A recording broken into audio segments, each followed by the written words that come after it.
not live because I'm not there yet. Ah, we're live Well, live-ish, as they say. from Renzo Gracie headquarters, Houston. As always. So what's up, man? Had a little drama trying to get up here, huh? Yeah. So, wifey's got a 1987 Chevy Blazer K5, which she drove back from Utah just to get this machine. It's a 3-speed stick shift, which makes it horrible to drive. And the best part is that the gas gauge doesn't work. So when you're driving it, the gas gauge is just bouncing all over the place.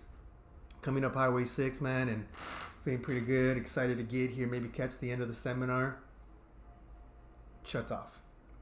So there I am on Highway 6, super busy intersection, literally honking my horn, trying to get people not to rear end me.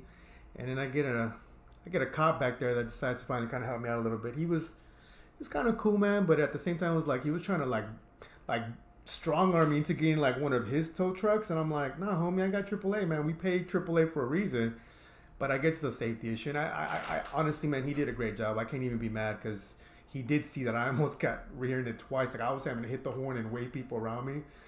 So, but luckily, made it in time. Got to say hi to Gordon and shake his hand. And I gotta tell you, man, I was telling you this off the air. Like I was so confused how pleasant, professional, and what a nice dude he seems like he is. Right. And I only got to meet him for like 5-6 minutes. I was so confused. Like, wait, I thought he was a total dirtbag and blah, blah, blah, because you see what he does online or whatever. But, man, I got to tell you, dude, he is legit one of the nicest dudes I think I've ever met. Like, I was really surprised about that. He's really nice. I've heard that before from some other people who've had him out for seminars. A friend of mine he owns a gym in Reno, had him out there, and all he could tell me was how nice he was. He's actually pro police, which is always cool for my side of from my background and friends I know, and just a very nice person. I think a lot of that online stuff is a little bit of probably picking up hype and selling fights and having fun, but I think it just appears to me, just from my interactions with him today and from what I've heard from other people, is that dude's just a really nice guy. And so yeah, nothing I saw today changes that at all. In the seminar itself, so it was a 3-hour seminar. Oh wow. Nogi, yeah. I mean, 3 hours is a long time for one guy. And man, it was really one of the best seminars I've ever been to. I'm not kidding. I'm not exaggerating. Most seminars I go to, I'm usually either lukewarm on or disappointed. And then every once in a while I go to a seminar and I'm like, man, that was good stuff. I learned some really good stuff. This was it's just an outstanding seminar. And we didn't learn one leg lock. There was nothing about leg locks in this seminar. It was all just a breakdown of how to escaping from mount using the technique that Danaher teaches those guys to use.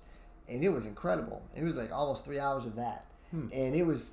Dude, it was awesome. Like, I can't wait to start trying to apply this technique. Like, I know you hit me up, man. You better take notes. You better do this. Bro, you don't need to. Like, he broke it down so well, and you went over it in such detail for 3 hours that you got it. Like, it's not that you got the technique, but it's in your mind, the technique. There's probably some stuff that you could have wrote down to help you out a little bit, but there's no, some seminars you go to, and they show you, 15 different techniques. Yeah. So you're like, okay, I picked up one. Yeah, no, literally. And that's usually a successful seminar if you picked up one technique. If you pick up one good thing, yeah. We worked one technique that broke into entries into leg locks, but we didn't go over the leg locks themselves. And it wasn't necessarily just entries into leg locks, just entries into other things coming out of mount, which, there's a lot of stuff you can enter into. But it was mainly this one technique of how to get out of mount. And what tripped me out about it was he said when he was learning this technique, he was trying to tell us, look, it's going to take a while to really get it down. He says it took him 18 months before he really had it down. So he spent over a year getting smashed every time he tried to work on this technique, and he just had to keep going back to it and going back to it. And he said it was driving him crazy, but by the time he got it down, then he felt good with it. And I've seen him use this several times in watching him compete successfully. So I know it's a super effective technique. But anyway, it was fantastic seminar, man. It was worth every penny I spent, for sure. That's cool, man. Like, that's surprising because, like, he came up so fast, and now you see this other young Thundercat, Nicky Rod, coming up so fast. Like, it's surprising to hear that the great Gordon Ryan actually had to take 18 months to learn one thing, right? and it's just like in my mind, I wouldn't have thought that because of just it seems like their progression is so fast and the way they just kind of appeared overnight, it seems like, and just kind of took over the jiu-jitsu scene. And so that's really surprising as well for me to hear that one thing took them that long, and which is good, man. I mean, that's really cool to hear someone of his like skill level, to be able to say, hey man, this shit's not gonna happen overnight, and I think a lot of times when you go to seminars, that's like the big thing. You're hoping to get one or maybe two things out of it, and in your mind you think, oh, okay, I'm gonna go to the gym Monday and someone's getting murked with this move. Probably not gonna happen. If it took him 18 months and you're a blue belt or a purple, get ready to wait around and get destroyed, man. So that's really cool to hear, man. And talking about this whole thing with like some of his setups and stuff, I was gonna ask you, like, I was thinking about this recently. I don't know how you feel about. Let me ask you the first two-parter question. Do you believe that there's new moves in jiu-jitsu, like moves that are being invented, like today, tomorrow? Do you believe that there's still room in jiu-jitsu where people are creating new moves? So I will say, there's the old adage that there's nothing new in jiu-jitsu. Okay. Yeah, I mean, I think we've all heard that. Like, it's just rediscovered techniques. And I don't know if that's true or not. I know that there is a lot of innovation. I think there's been a lot of innovation in jiu-jitsu, especially in no-gi jiu-jitsu, I think, is where the most innovation has come from. Because it seems like most of the old school jiu-jitsu is mostly in-gi, and the no-gi game kind of, it's the second part of jiu-jitsu that's really kind of caught up, probably because of MMA as well. Yeah. So I will say, I'm not going to say that I don't think people are innovating and creating new things, because I think they are. I think people are going into greater detail. I mean, if you take an example of having Gordon Ryan here today, and he was talking about John Danaher a little bit and under his tutelage, and what he would do is, he said John Danaher, an example of how he works on stuff, is he's talking about doing case studies on techniques. So you watch people apply techniques in competition, high level guys, successfully, and then he'll take that and he'll say, well, how can we make that better, or whatever. He'll break it down into ways to make a technique better, or ways to, whatever the technique is. And so I think, yeah, there is new jiu-jitsu being discovered. I think there's jiu-jitsu being refined, and again, like I said, innovation. There's innovation in jiu-jitsu still happening. I don't know. They say, was it Hobson Moore? He did that. They did a documentary with him, and he said jiu-jitsu never ends, and it kind of feels like that. It kind of feels like jiu-jitsu never ends. So I think, sure, there's stuff that's still being discovered. There's still ways the body can move. I mean, jiu-jitsu is a 360. It's a 360 degree martial art where things are happening in such weird angles and different ways all the time, and everybody's bodies can do different things. So yeah, I think there's new innovation in techniques, and probably from very small finite details to large details that's still being discovered or created. So what I think. It sounds like you're saying that Danaher is basically like the Apple of jiu-jitsu, and what I mean by that is that Apple is famous for introducing some new bullshit on their phones that Androids had for like 10 years, but they make it better. They do make it better, though. And I will admit that some of the stuff that Apple comes up with, you're like, well, shit, I've had that on my Android phone forever, but it might be a little bit hit and miss on Android sometimes. And when Apple releases it, it's like top notch, no crashes, solid platform. Android sometimes hit and miss, So it sounds like maybe Danaher's like the Apple fucking of jiu-jitsu, I guess. But I was thinking about this because I honestly, I don't believe that there's new jiu-jitsu moves being invented anymore. I shouldn't say anymore, but it seems to me like everything comes in waves or in fads, Like everybody geeked out a few years ago. We were probably about purple belts when the whole, Berimbolo craze got crazy with, the Mendes brothers. But then later on, I didn't know this, that Samuel Braga was the one that kind of popularized the berimbolo. According to Samuel Braga. According to Samuel. In his era, but there wasn't a lot of like, it wasn't the age of the internet, or social media. So it just happened to be that the Menace brothers came out with it like at the perfect time, and it almost appeared like they just reinvented the wheel, And so I think jiu-jitsu goes through these waves where, it was the whole berimbolo craze. Then it became like Gordon Ryan really kind of put one of the most fundamental moves back on the mat, which was what? Getting to the back. And that rear naked choke that he does that goes across your face, he murked everybody almost with that when he jumped on the scene with EBI.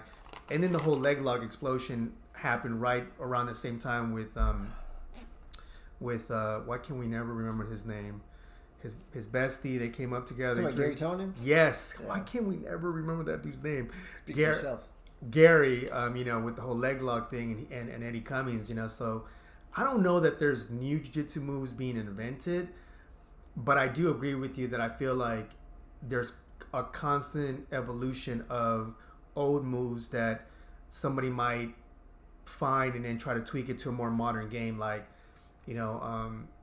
like recently, there was a new setup that I found in the gi, and when I saw this, move, it just like literally spoke to me. Like I became obsessed with it. I watched the video over 200 times. I just was constantly replaying these movements in my mind. And by the time I got on the mats, it was the weirdest thing. It was almost like I had drilled this thing 1,000 times in my mind. And I was going to ask you about this. Like, when you find something new that you want to kind of add or develop part of your game, what's your setup? Because for me, when I finally got to work this new setup in gi, like first thing I did, grab one of our killer kids. I grabbed Alina. She's one of the only students that I know that's invited to the adults class. She's a monster, and I proceed to just murk her with this move. 3-4 times, right? And I'm like, yes, like it's working, right? So that was, and then after that though, because I was like, all right, she's smaller, she's a kid, she's 15, 16, whatever it is, and then I was like, all right, now let's go grab a blue belt. Let's go grab a blue belt that is gonna be tough, that's got a good skill set, and that their body type is like totally different from Alina, right? So I grabbed Triangle Joe, and I had success with it, but he did things where it was like he kind of threw it off just enough where it was like, okay, well, I didn't know that could happen, and so it was like it worked, but it was very clunky. Mm-hmm. And after the blue belt, I was like, okay, let me go find another white belt, a smaller white belt now, to try to figure this out again and try to like clean it up a little bit. And then I think I ended up with one of our purple belts. So my progression was, for this setup, it was like, let me get someone that I know that I'm going to have success with. Then let me get someone that's going to push me a little bit and maybe give me a different look with a totally different body style. Then it was like, let's go back to someone that you can have some good success with. And then it was like, all right, let's get to one of these purple belts and then see what craziness they do. And so like, that was kind of like my thought process on like developing a new move, because like being a black belt, one of the things is like, and we've talked about this before because Professor Sid said this way back when, is that he believed, or we've talked about how he made a comment to me when I was a purple, he was a brown, that once you get to like your late purple, and even once you get to that brown, that you're not really going to be adding a whole bunch of stuff to your game. And we talked about this where I felt like I didn't agree with that. I feel like you're always learning and always evolving. But I do kind of see what he means now in the sense that, yes, we're always trying to add tools to our toolbox, but we all have to admit that when the shit goes wrong, you go right back to that hammer move, that one move where you're like, all right, shit, let me get to this safe place. I know all my setups from here, and let me try to, work these things. So I don't know, I don't know how much adding you're doing at this stage in your black belt. I'm still adding. I don't agree with that at all. Yes, I think you have your base game that you go to, but I just don't agree with that. I mean, you have like a game that you've gotten comfortable with. Yeah. but I feel like I'm constantly adding. I feel like there's so much I don't know. I'm constantly, like the stuff I learned today, I'm adding that. That's going to be a new technique that I use. I'm going to train, I'm going to push hard on this technique to learn it down. There's so much stuff I don't know. I think you're constantly adding. Like, just because you got your black belt doesn't mean anything. You're starting over. Now you got to learn a whole bunch of new stuff, or perfect your base stuff. I don't know, but you're never, I just don't think you ever stop learning. Now, when I'm learning like a new setup or a new technique, the way I was taught and the way it works well for me to do it this way. Start with the lowest belts and work your way up. So you start on the white belts, and usually at our level, when you're learning something with a white belt, it doesn't take you too long to kind of work through it and have it down with a white belt. And then you work to a blue belt, who's obviously got more technique and has different ways of defending stuff. And then purple, and then brown, and then usually at black belt, it's tough. Your techniques are sometimes really tough to, even if you got a technique down, it can be tough to really get a good technique down on a lot of black belts. But yeah, I work it from the lowest way up and just perfect it all the way through is what I do. And I don't know another way to do it. Like that's the way I was taught to do it, and that's it seems to work for the most part. And See, I used to go ass backwards like when I was a purple, because I think purple belt was probably like one of my favorite belts. But purple belt is also where you're going to get almost all your injuries, because you should have a pretty good foundation of jiu-jitsu at that point. And most importantly, at purple, you should have enough really solid escapes that you just go for shit, and that's like the fun. To me, purple belt is probably my favorite and the funnest belt. To this day, like I really enjoy watching purple belts move, unless it's Fernando, and he's gonna turtle for 25 minutes. But everybody else, like I really enjoy purple belts the way they move. There's, the way it was all explained to me is that two purple belts that are really getting after it. It's like two kittens just kind of going back and forth because there's all this constant movement. But I when I was a purple, I used to go about it ass backwards, because at purple the problem is every new move or every new setup, game changer. Got to change everything I've been doing. That's my new shit, And so, like, every single... Man, I can't tell you. Like, every month at Purple, it was almost like some new hotness would come out. And it was like, gotta learn that. And I would just get murked, But I would go about it ass backwards. Like, I would go find some new setup or just, like, a different variation or a modification of something I was already doing. And I would go immediately after the higher belts. I would go after the browns and the blacks. And it was just like... This shit doesn't work. Like, jiu-jitsu sucks. Like, it never works, It always works during the pregame show, but never when it's game time, It's like, you just get murdered, man. But it was like, it took me a while to figure out that probably don't try a move that you've literally never done. Not having drilled, probably don't want to go against the guy that's been a black belt for over 10 years, or the guy that's been a black belt for over, 15, The guy that's been... training, he's had his black belt longer than you've been training jiu-jitsu. It's like, probably don't want to start with that dude. It is so weird when you meet a black belt. He's been a black belt like twice as long as you've been in. Yeah, and you're just like, so weird. Like, you're like, how that doesn't even make sense to me. But yeah, no, learning techniques with black belts. I mean, it depends on the black belt, of course. Something Gordon Ryan said tonight. He did a little Q&A, and which was very cool. And he answered every question. Like 30 plus minutes of questions. Like after about 10 minutes, I was like, really? There's more questions, guys? Like, how much? Because this started getting into like, so what do you like to eat for breakfast? What side of the bed do you prefer to sleep on? It got really weird. White belts, I bet. Yeah, well, I mean, it's nogi. I couldn't see it, but judging by the questions. A white belt. And it turned into like the same two guys that were just going back and forth too. It was really weird. And they just kept coming back to him, and I was like, and it was just like, it was just the worst questions ever. It was terrible. But anyway, I did get a gem out of it, because one guy asked a question about, again, this guy's probably like a white or blue belt, judging by the question. But the answer was good. He asked him, he goes, how, I see you guys, in the big cities. This guy had traveled in from a small town. Yeah. And I see you guys, like you and whoever. He named a couple names. Gary Tonin, got your black belts, real fast, and in like 4 or 5 years, and I'm in a small town with small gym, and so like how do we get to where we can develop that fast?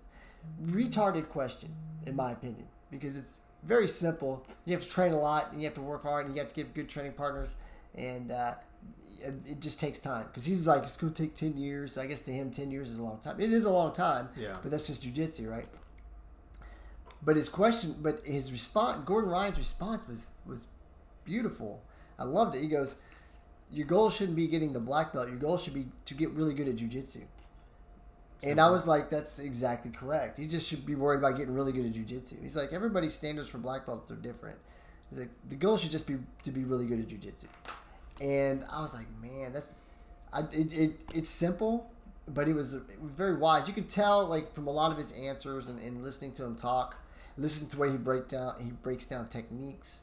It literally is. It's literally. You can almost hear John Danaher speaking through him. If you read a lot of John Danaher stuff, it's like he's talking through Gordon Ryan when he's giving this seminar, because he's using all the big words and he's breaking everything down in like these tactical or strategic terms, and just there was a lot of insight that blew me away just from talking about winning inside space, and just it was really the way it was broken down was so detailed. And I know most of these guys don't even know how good of a seminar that was, because it was fundamental stuff, but they don't have an understanding yet of what he was talking about when he's talking about winning inside space and breaking it down really into really small details. Because I know at that level I didn't quite understand that. I was just trying to learn basic fucking techniques and get just kind of okay at jiu-jitsu at that point, right? But yeah, the detail was so good. You could literally hear Danaher speaking through him, and it was impressive. I was very impressed.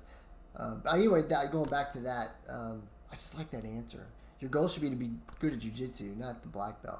Like, the black belt will come, right? You train long enough, you're going to get the black belt, but that's not the goal. The goal is to just continue to get good at jiu-jitsu and keep getting better. Man, that's a great point, because you remember when we did the Cyborg Abreu seminar years ago, we were like, what, purple belts? Mm-hmm. Hands down, one of the most disappointing seminars I've ever been to in my life. And I remember, I was so amped up for this seminar because, again, purple belt, got to learn tornado guard. You got to know how to go invert and lunge people, because that's what he was doing at the time. And I was so excited for this.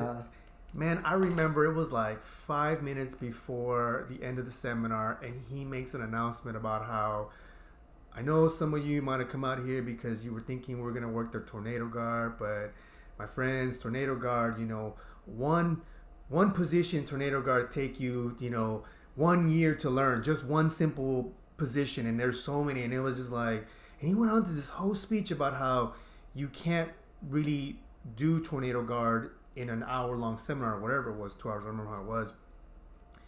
And I'm just like, are you shitting me? Like, I only came for that, And it's like, you're not going to show any of it. But then we proceeded to spend 15 minutes on coordinating gis and ranks to get a picture. And I'm like, dude, 5 minutes for your speech on why we're not going to do it, and another 15 minutes to coordinate a picture? Like, that's 20 minutes. You could have at least, just give me a teaser, I think I remember the other part was because we had a lot of white belts. Oh, there was a shit ton of lower belts. And out of shape lower belts. Man.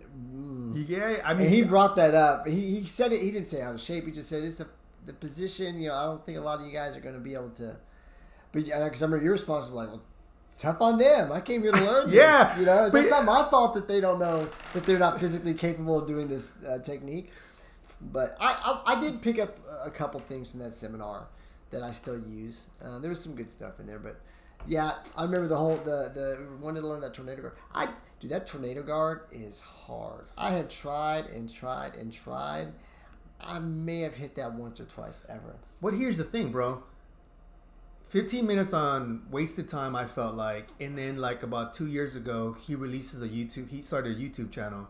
And literally breaks down the tornado guard in 5 minutes. In fucking 5 minutes, and I'm like, it's funny. Dude, I was right there with you, But going back to what you said about the whole seminar thing with with Gordon, I guess where I was bringing that up as a point is that like it's funny like how you don't appreciate what you don't even know. Like all these lower belts that came in here, it's like they probably came in here like me, just I'm getting murked in my academy. We don't do leg locks. I'm gonna come to Gordon's seminar and I'm gonna learn how to do a heel hook and go back and destroy everybody. And then when he doesn't show heel hooks, they're probably on their way home right now like, fuck that seminar, man. We need to learn one heel hook. I learn how to escape mount. Yeah, it's like I don't fucking want to learn that because it's not sexy, you know. It's like you want to learn some hot new sexy shit that's gonna make you king dick on the mats. But like for you as a black belt, the simplicity of the fundamentals that he showed today, it's like you know that is like that's just like a long-term investment that you're gonna get so much return on because you're gonna learn the fundamentals, the cool shit about the fundamentals. But I do feel for the guy that's driving home right now, disappointed, but because he doesn't know what he doesn't know yet. You know, just like for me, I was disappointed with that seminar. But you're right, you know, like when I shouldn't say that I'll take it back, and I shouldn't say it was the worst seminar I've ever been to, but it was disappointing because my expectations were not met. And then you start looking at everything, all the collateral sideline bullshit where it's like, well, we're wasting time on this and we're wasting time on that, but you couldn't at least talk about it a little bit, you know? What's funny about that? You talk about like wasting time on the picture. When we took the picture today, it was literally everybody just lined up. I don't care about the order. And he's like, no specific order. I'll sit down here in the middle and then everybody line up.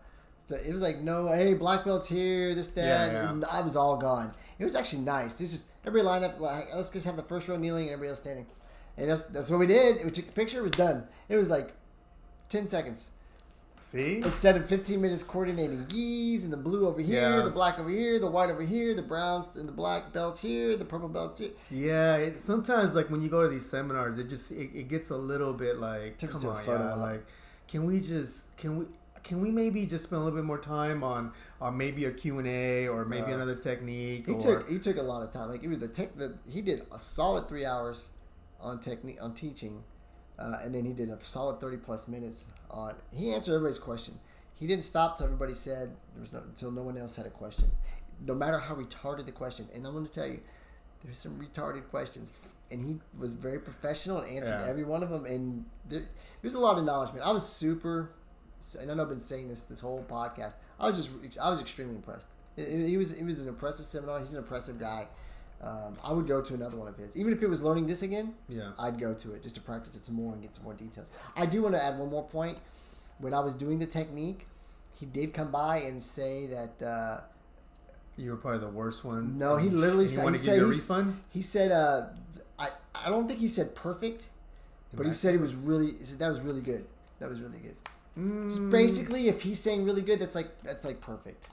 He basically said my technique was perfect. Is what I'm trying to say. Did anybody else hear this? Brian heard it. Kimberly heard it. Justin heard it. And they'll vouch. They'll vouch for me. We'll verify that. Maybe put that up on a poll and see if that actually happened. Anybody that was at the seminar that heard that, please comment up. Speaking of polls, you sack of shit. You put up a poll questioning. Oh yeah. All this muscle that I move around with, and it was how many pull-ups this guy could do. And I saw some of the responses once you helped me understand how Instagram works, because I was really confused about that piece. Well, whatever. I was like fucking zeros. Like people were actually putting zeros up there. In there. There was maybe a one. You know, I'll tell you straight up. I'm not gonna lie. I felt pretty confident that I could knock out two. So go ahead and tell the audience how many Daddy put out there. Well, I mean, officially, we'll do like a roundup thing, like you know in math, but like when you get the curve, we're using the just curve. Round up. Yeah. We'll say 4. Yeah, it was 4. There was a little bit of a kip up on the 4th one. That got your chin above the bar, maybe. Well, you know, I mean, I was 4. That's pretty phenomenal for someone that hasn't done a pull up in like. Look, man, I ain't gonna lie. Years. I was impressed. I put you at about 2. I said 1.5, but I would have taken the over and gone 2. Yeah. If I had to put money on it, but 1.5 I thought was the over under. But I would have lost my shirt if I was Man, let me tell you something. about a day after that whole little fiasco with the pull-ups, I'm at the gym and like my shoulders hurt, my ribs gym, hurt. You mean jiu-jitsu gym? Jiu-jitsu gym, yeah. You should be very specific about that. Yes, I was here training jiu-jitsu, and man, when I tell you my shoulders, whatever this is back here, I don't even know what that's called. Lats. Okay. Ribs. I felt like someone had took a bat to my body. And I was like, what the fuck is going on? Like, I don't remember training hard with anybody this week. And then it dawned on me that those damn pull-ups, man, those damn pull-ups are what got me. And then it was just like, I couldn't believe that shit. Which, again, kind of further to remind me, like, don't be fucking around working out because nothing good's going to come of it. Which reminds me of another point. Wednesday night, we were training Nogi at the Grove, and you were training with Bishop Chris. Tell the audience. Let me set up the scene for you guys. Go ahead. We were in the middle of live training when all of a sudden you let out a scream, yelp, almost like what would remind me if like a woman was catching hands for not making her man a sandwich. Like it was a very kind of distraught, you didn't know what was going on. I looked around like, who is attacking this lady? And then I look over and you've got both hands around your calf. So tell us what exactly happened there, big guy. So to the uninitiated, this guy over here, he doesn't understand when you train super hard, sometimes... Well, train super hard in the gym. No, I wasn't just in the gym. Okay. It's I've been training hard like consistently a lot. So yeah, I've been doing 2 days in the gym, which I'm pushing my body pretty hard, along with doing jiu-jitsu. And we were training that night, and I'd actually been training the hour before that as well, before you got there, super late. Allegedly. Anyway. Yeah, I caught a cramp in my calf. It was a pretty good cramp, and I needed Chris to like grab it and like loosen it up so it would stop cramping. But that will benefit me later, is what you're not getting. You're coming in fresh. So when I come into training, I'm not fresh. I've already lifted for probably 3 hours that day. Then I'm training. Mm-hmm. So I'm doing what I'm doing on the mat with a body that's already been worked hard all day. You're coming in like fresh. Like, all you've been doing is, like, yelling at some kids, yours and the ones in this academy, and eating some tamales or whatever. That's pretty, you got super racy because I don't eat tamales, but go ahead. And, or whatever. And then you come in and train. So, all I'm saying is, if I come in fresh, no gym time. Everybody's going to die, pretty much. Because your technique is so perfect. Gordon did say my technique was perfect. So he did say you were flawless. And if I'm coming in... Pretty much, he said I was flawless. Yeah. And then if I'm coming in fresh, the idea is coming in fresh with this perfect technique that Gordon Ryan basically said I have. Pretty much. I would just murk everybody. It wouldn't even be close. Oh, so you work out extra hard in order to give us mere mortals just an opportunity to not just... No, you mere mortals I'm not even considering. I'm just simply trying to improve myself and get better. So we agree that the reason that you cramped up was because the day before you done squats, leg day, right? No, I didn't. You did squats before that? No. I just worked out really hard. I work out really hard every day. Mm-hmm. I just worked out hard. I had done 2 days that day, and I probably did some type of deadlifts or something. So ask me how many times I've ever cramped up. You have to have muscles to cramp up. How many times have I cramped up? You have to have muscles. Ask me how many times you cramped up, Ronnie? Never. Do you know why? Don't have muscles. But here's the thing. I don't punish my body. So I respect my body. You know what I'm saying? Like, I don't try to... I don't think you respect your body. Dude, I totally respect my body. I don't purposely make it lift weights and run and do all this other stuff. Because I respect my body. But because I'm trying to improve this you're not listening to your body. God has granted me. Your body's trying to tell you to take it down because you're working out too much. You're hurting it. All my body said was, that was one roll too many. That's all it said. So I just, okay. Or it said, hey, you should have drank a little more water today. Or maybe a banana? Probably another banana. But I had quite a few bananas today. I don't know, man. I think it's going to be... In fact, I'm going to eat another banana. Battle of the ages. I don't know where we're going to agree, but let's see. I tell you what. I've never had a cramp. Let me tell you what's going to happen. let's see in 10 years Mm-hmm. how you're rolling and how I'm rolling, and that'll be the answer. All right. So, shake on it 10 years? Check on it 10 years. All We'll, right. we'll have like 3 stripes on our black belt. God. God, that'll make us feel super old. No, man. 3 stripes, that's too many. I think for me, It's every 3 years, I'm going to go 36 back to nights. what Yeah, I we'll be originally we'll wanted have to 3 do. stripes on our black belts. A keto, bro. I'm going to look. I'm going to try to find it. There's a Steven school. Seagal. Where's Bro, Steven Seagal teaching at? There, I don't know, but there's an academy right on Highway 6, and I drive it by it keto? all the time. It's a keto, but it's one of those that it's like a keto kung fu and like 9 other things, How do you these know? places stay open? Hey, man, let me tell you something. Before I joined jiu-jitsu, I went to that. This place has been there That's like over 15 years ago. exactly. Talk And it's still there. It's But still today, there. How do these like? Do you have like there's like that tiger, like that traditional like? I could see how maybe Taekwondo stays open just because it's. I don't know how any traditional martial stay open nowadays. With the advent of jiu-jitsu and MMA and the knowledge that we know what actually fucking works in a fight. But see, that's the thing. You're talking about the knowledge that we know. It's like general knowledge now. I still don't think that MMA and jiu-jitsu specifically are mainstream the way we want to believe it is. Yes, you know, UFC and ESPN now, and it's it's out there, but I still don't. I think that, and I'll prove it to you. If we went up to 5 people right now on the street and we asked them, "Hey, do you know what jiu-jitsu is?" I almost guarantee that most of them would think it's some form of karate. Or they would tell you that, that it's Taekwondo and that they have a black belt in Taekwondo from when they were 9 years old. I still think that, people that are not in the know, when they think of martial arts, they think of Bruce Lee, maybe Chuck Norris, which is associated with karate. So I think that those are that's the answer you're going to Can I get. point something out? So Chuck Norris, he has a black belt in jiu-jitsu. He does. One But of the Machado brothers. I can also guarantee you, People don't know dude, that. we should Bruce totally Lee go was with the playing- mic. Bruce Lee was working on jiu-jitsu and judo. He You was know what we're working gonna with do? Judo Gene LaBelle before he Here's died. what I'm going to do. This week, when I see parents, I'm going to ask them, do you know who Chuck Norris is? And they're going to say yes, It's right? Texas, bro. Yes, right? But then I'm going to ask them, what 2 disciplines does he have They're a black automatically belt going to in? say jiu-jitsu just because you're in a jiu-jitsu I academy. don't think so, man. I'm telling you, I don't think You have to people do that. know. You would have to do that Outside, on the streets? Outside on the streets. We would have to do it on the street segment.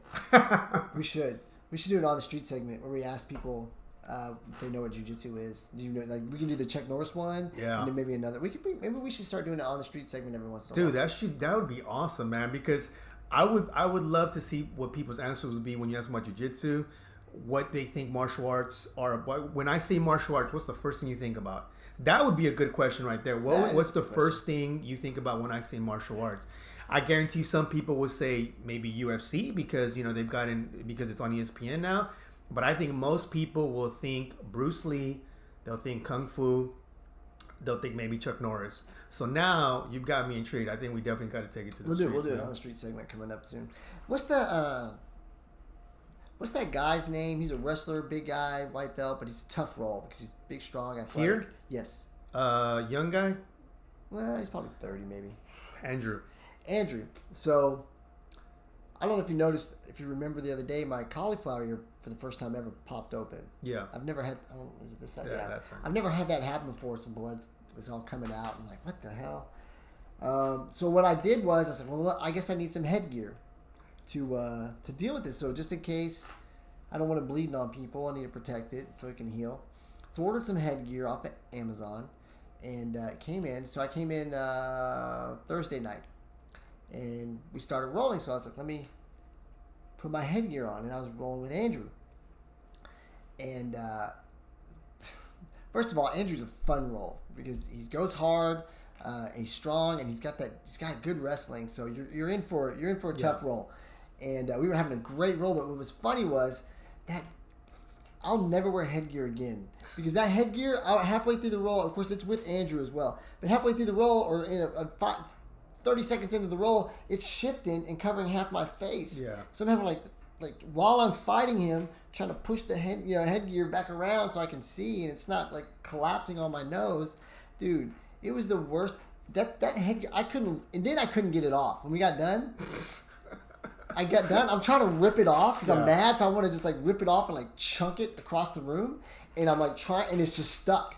I'm like, oh, how the fuck are you stuck on my head now? But you're going to shift all over the place, dude. So I'm like ripping it. Finally, I just like pull it off this way and I chunk it. And then the worst part is I'm leaving. Brian gives it to somebody to give to me to take with me. I was like, I didn't want it. What brand is it? Do you remember? Bro, I don't know. I got it off Amazon. I think it was like, just probably like $15 or something. Well, if you had come talk to your bestie, I would have told you that I've got one of the best headgears on the planet sitting in my backpack right over there by a company called Man. And theirs don't move around. The outside is almost like it's got that cushiony material because you know when you train with someone that has the hard plastic and then they start to grind on you and it hurts like hell, your training partners. This one is designed to keep you safe, but the reason I went with this years ago was because it actually helps to keep your partner safe because it doesn't have the hard plastic and that one doesn't shift around. That's the one you probably should have went with, but you wanted to do your own thing. Well, I can tell you right now, I'm never wearing headgear again. Well, I'm telling you, find the right one. I didn't like headgear anyway because it looks retarded. Looks like you're that kid with the braces or retain or whatever where they got to put the strap on your head. I'm never wearing headgear again. That was just a terrible experience. So don't wear headgear is the lesson here. Just let your ears cauliflower. They're kind of ugly, but it kind of looks cool at the same time. So just let it happen. Just let it happen? Is what I'm saying. And if it bleeds, it'll I don't know. I don't know what to tell you. Mine's still kind of messed up. But eventually it's got to go away, right? Or get the right headpiece and you'll be comfortable and won't have to worry about it too much. That's another option. For you guys out there, check out Man. You can get it on Amazon. Or if you train here, come by and ask me and I'll be happy to lend it to you and you can see if it works for you or not. So. All right. Well, I think it's about time for our Dear White Belt segment. So I do have a Dear White Belt for you, but special request, one of our blue belts asked me if we could do a Dear Blue Belt. And so this one's for you, Tony. He said, Dear Blue Belts, please remember good hygiene. So we kind of started talking about that a little bit on the mats, and I actually addressed it in one of my kids' classes on Friday, and basically, guys, don't be the stinky gi guy. Like, nobody wants to train with that dude. Make sure you wash your gis. It is not okay to come to the lunch class, leave your stuff in the bag or in the car, then put it right back on for the evening class. Like, get another gi, get a rotation going. I don't have a shit ton of gis because I want to be the cool guy on the mats. We train so much that you always want to have a clean gi. You don't want to be using the same one. And more importantly than that, guys, being the stinky guy, please, for the love of baby Jesus, please cut your fingernails. You guys see this guy over here? He looks like he trained with Freddy Krueger. That was not a white belt, by the way. Oh, I know it wasn't. And like I said, Tony brought it up. He wanted it to address other blue belts. I guess he's been training at other gyms and open mats, and I guess he's run across a couple of stinky dudes. But to me, the whole hygiene thing encompasses not just, taking care of your gi and your personal hygiene, but I feel like fingernails are part of the hygiene, man. And if I don't want to be the guy that starts walking around like they do in the military where they put your hands out, you got to look at fingers and toes. But dude, take care of your hygiene and please cut your fingernails, man. Please cut your nails. Because, I got Freddy Krueger the other day at open mat. By the way, it was not a white belt. It was a colored belt. And I felt the first one. And he's like, oh, I'm sorry, man. I cut my nails right before I came in. Sometimes that's the worst thing is right when they cut their nails because they got that little sharp. Yeah, but I don't know. But, please, hygiene is everything in jiu-jitsu. Plus, you're talking about you don't want to contract like ringworm or staph or something when you got dirty stuff on. Plus, you stink. No one wants to roll with someone that smells. I can't believe you don't smell yourself. Like, I don't. I do believe it because people just become immune to it, Ugh. And then the worst part about that is from a point of like being an instructor, don't put us in that awkward position where we got to pull you to the side and be like, hey, man. I don't know if your mom's talked to you about deodorant yet, but, it's like, God, I don't want to be that guy that, has to tell somebody that. And it's even worse when you got to say it to an adult because it's like, dude, I shouldn't have to tell you that. Right. Like, wash your ass, wash your gi, and just trim your fingernails, man. Like, and if you want to make Professor Jason here happy, go ahead and file them down so they're not all sharp. Oh, diva over here. Well, I'm just saying. This Mess up the money maker, man. I'm counting on that. That's got to pay the bills. So. Did you want to throw whitewood out there? No, I think that covered it, dude. I would have gone with the nails thing. So I think that about covered it for today. And I think we're about at our point. So. Yeah. What's today? Saturday? Yeah. So we got fights tonight. We got Lauren Murphy fighting on. I think she's the second to the last prelim. Yeah. It's gonna be So awesome. we're pretty excited about that. And the card itself is stacked. You got John Jones, and then you got Bola Valentina. But there's a bunch of really good fights tonight here in Houston. I know they had some pre-fight parties last night, and I think tonight they're going to continue with post-fight parties. I myself will be going to Lawrence at Little Woodrow's and to have a good time. And I'm going to watch fights tonight. I'm excited, man. I'm looking forward to watching Lauren fight. Let's go, Lauren. Let's get it, Lauren. Knock somebody out. We're super excited, and we're so happy to have the Murphys here with us now. So, man, she's put in all the hard work, and oh yeah, she has. Dude, I think she's going to murk somebody. She looks good. Yeah, she looks good. I'm excited for her, and I'm excited for Joe. Yep. You got any shout outs? I think that's it. Just that shout out. That's all I got. All right. I got nothing else. So, guess we sign off now, or sign off. I don't know. That's it. Talk That's to you guys it. next Time week. to go. Dude, we really should do that segment. All right,